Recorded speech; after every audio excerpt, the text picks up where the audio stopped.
Hello class 7. Today in continuation with the previous day's class we will start about sound. Yesterday I showed you or I drew over here two types of waves, transverse and longitudinal waves. If you haven't seen that, go to the previous day's class and please see that. In that I have shown that waves is actually movement of energy.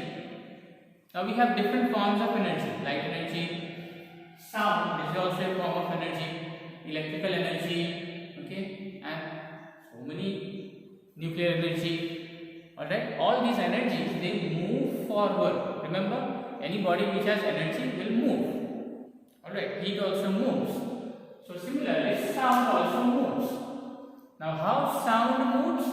Sound moves by vibration. Okay, any objects that vibrate, that object can produce sound. Now, in yesterday's class, I had shown that when we talk to each other, then when we talk, the air, like I am talking to you, so air near me starts vibrating. Alright, and that vibration follows longitudinal waves. Yesterday, you must have seen in the video how longitudinal waves are produced. So sound is a form of longitudinal waves.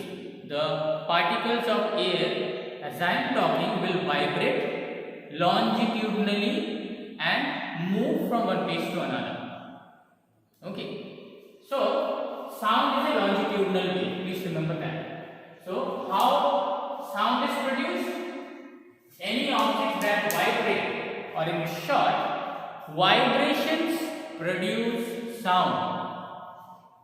So I have given over here the meaning of vibrate. What does vibrate means? Moving to and fro about a mean position. Now you won't understand anything if I say that. Let me demonstrate here by drawing this small simple drawing.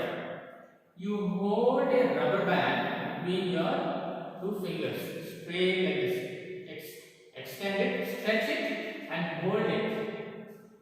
And then ask your friend to pluck in middle. So what will happen to this rubber band? It will start moving up and down. This is upward, this is downward movement. So this is the mean position. This straight line is the mean position. Okay, mean means in the center. Center position. The position in which the string is left undisturbed. As soon as you pluck it, then it starts moving to and fro, or we say up and down. So this upward or downward or to and fro movement, or like if it is held like this, then when it vibrates, it will vibrate left and right. Alright. About the mean position, the movement of to and fro is called vibration. Alright. So these objects will produce sound. As this string starts to vibrate up and down or to and fro, you will hear a humming sound. Sound will come from this particular string. And that sound will continue till it vibrates up and down, to and fro. When it comes to rest again in the mean position, that sound will stop. If you have ever played guitar, or if you have ever plucked a guitar string, there also you might have observed. So long as the guitar string is left undisturbed, it is stretched, it is in the straight position, no sound will be produced. As soon as you pluck the string, say this is the string, as soon as you pluck the string starts vibrating, and then only the sound from the string starts coming. So long as the vibration happens, you hear the sound. Our school bell also, you must have seen the metal bell which is rung. Okay, that metal bell will produce sound. As soon as you hit it, it starts vibrating. You have a cycle. I think everybody must have driven a cycle. In there, bell is also there, remember? That bell, when you strike with your finger, it rings. And when it rings, it vibrates. And if you touch with your finger, the bell, the vibration stops. and as soon as you touch, the sound also stops along with the vibration.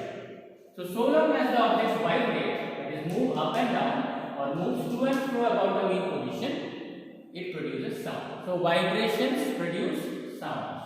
Now here is a list of some objects which vibrate. First one is the human vocal cord. Now what's a vocal cord? Here it is. This region. When you talk, see, when I am talking to you, this vocal cord is moving up and down, and if I touch it with my finger, I will experience some vibration happening. It is vibrating. So inside the vocal cord also vibrations happen, and the sound comes out from my throat, through my mouth. Okay. In a separate video, a YouTube video, I will show you how a vocal cord vibrates and how the sound is produced. Second one is a tuning fork. A tuning fork looks somewhat like this. It is a U-shaped metal body with a handle. Okay, it's made up of metal. If you strike this tuning fork, this will also start vibrating. This region and this region, there will be some vibrations.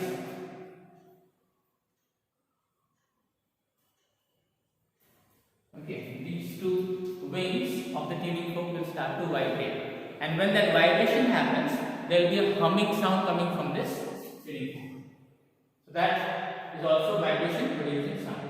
Next one, string instrument like a guitar, okay, or sitar, violin. If you pluck the string starts vibrating. I had demonstrated over here.